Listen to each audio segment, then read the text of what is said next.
US markets remain calm on day one of the new Trump administration, as tariffs remain unannounced for now. New Zealand non-tradable inflation figures today will be a gauge for the Reserve Bank of New Zealand's next rate cut, and Malaysia's central bank is expected to hold later today. That's coming up in our 5 Things in 5 minutes. And then in today's bonus deep dive interview, ANZ's chief economist for Southeast Asia and India, Sanjay Mathur, looks at prospects across India, Malaysia, the Philippines and Thailand in 2025. Exports have started to become a lot more volatile. They're not totally sinking at this point in time, but they've become more volatile. And interestingly, this is coming ahead of any tariff announcements by the US. But first, in 5 and 5 with ANZ, US markets remained calm on President Trump's first day in office as the new administration continued to hold back from announcing immediate tariffs on trading partners. The US dollar remained flat overnight, as did the yield on 2-year US Treasuries. The 10-year Treasury yield, though, was down 4 basis points at 4 a.m. Sydney-Melbourne time, having been down 7 basis points in earlier trade. The S&P 500 was up 0.6%. ANZ economist Bansi Madhavani says from London that tariffs look set to be used as a negotiation tactic in situations where trade practices are deemed unfair by the US government. He noted that his administration would be evaluating trade relationships with various countries as part of the America First trade policy. Now, this approach suggests that implementation of tariffs is not necessarily going to be hasty. So financial markets got some respite as there were no immediate tariffs, but markets also remain cautious about how developments are likely to unfold in coming weeks. As of 4 a.m. Sydney-Melbourne time, the Aussie dollar was down 0.11% at 62.72 US cents, while the Kiwi was down 0.07% at 56.68 US cents. Number 2, there was a slight dip in ANZ Roy Morgan Australia consumer confidence last week, down 1.3 points to 85.8. ANZ economist Sophia Angala says the index still remains up nearly 2 points from December. Looking across the sub-indices, there was a lift in households' confidence in their current financial and economic conditions, but there was a fall in their confidence in their future financial and economic conditions as well. But most notably, the time to buy a major household item sub-index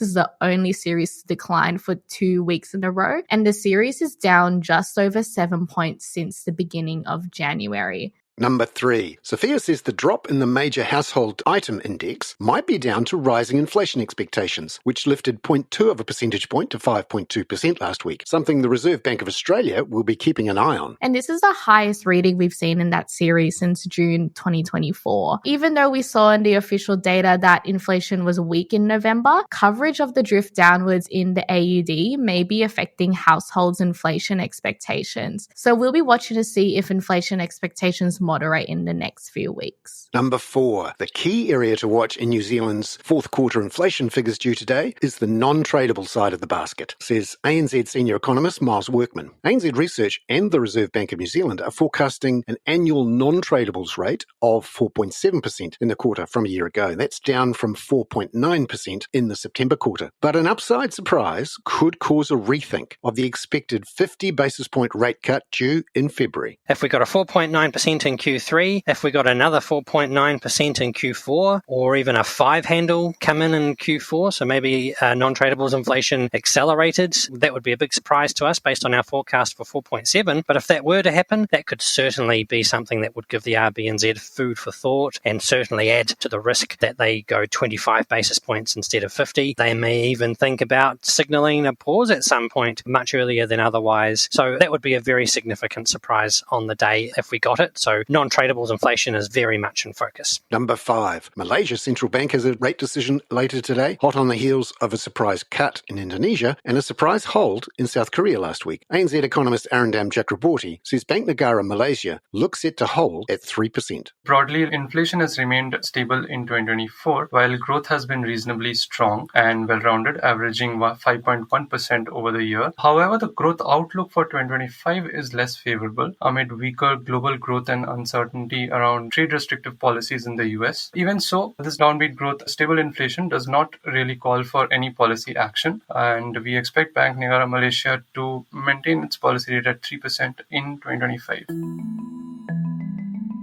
Arindam Chakraborty there. Now, in today's deep dive interview, ANZ Chief Economist for Southeast Asia and India, Sanjay Mathur, talks to my colleague Alex Tarrant about the policy and growth outlooks for Indonesia, Thailand, Malaysia and the Philippines, dubbed the ASEAN 4. That's across 2025. The sort of overall theme really is one that private consumption has been fairly mild. The second is that we do not see much investment activity except with the sole exception of Malaysia. And the third is that exports have started to become a lot more volatile. They're not totally sinking at this point in time, but they've become more volatile. And interestingly, this is coming ahead of any tariff announcements by the US. So these are external headwinds, and the policy stance really needs to be gauged, whether it's adequate or it's not, against these headwinds. You mentioned that 2025 fiscal policy looks like it might be, the fiscal stance is conservative, I guess. Talk us through that, and is there any sort of headroom for a bit more expansionary fiscal policy if required? So I think that the key point here is that these budgets have been formulated with the objective of consolidating fiscal positions, in our view,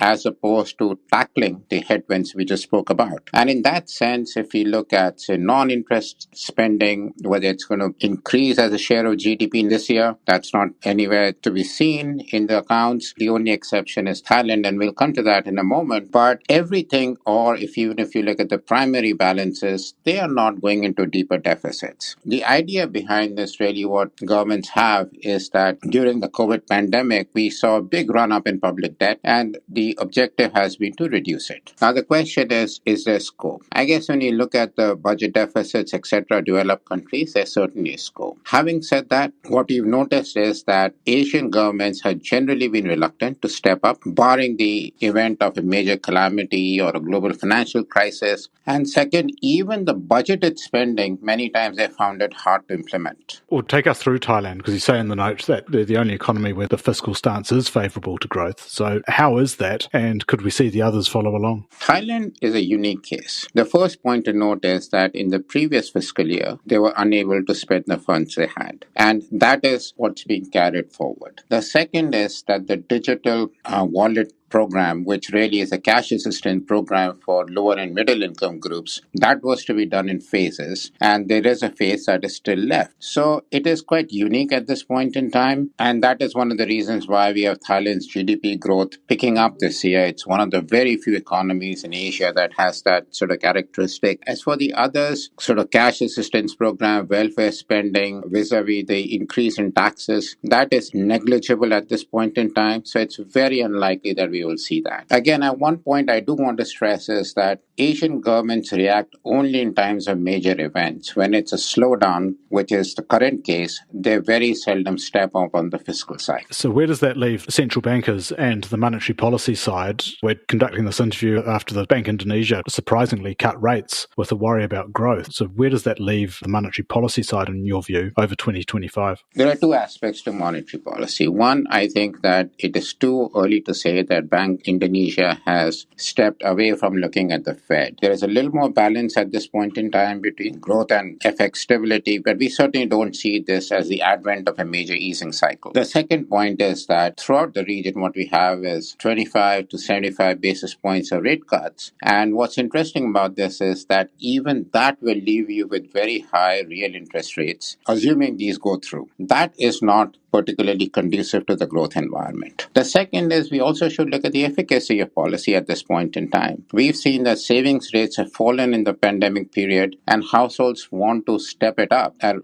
bring back savings to more normal levels. And when they do that, they really need very low interest rates to entice them to steer away from this objective. Sanjay Mathur there, speaking to Alex Tarrant. I'm Bernard Hickey. That was 5 and 5 with ANZ for Wednesday, January the 22nd. Catch you tomorrow with what New Zealand's Q4 inflation data might mean for the Reserve Bank of New Zealand next month. This podcast contains general information only, not investment advice. You should obtain advice for your personal circumstances before making any investment decisions. Please view the podcast disclaimer available via your media player or email.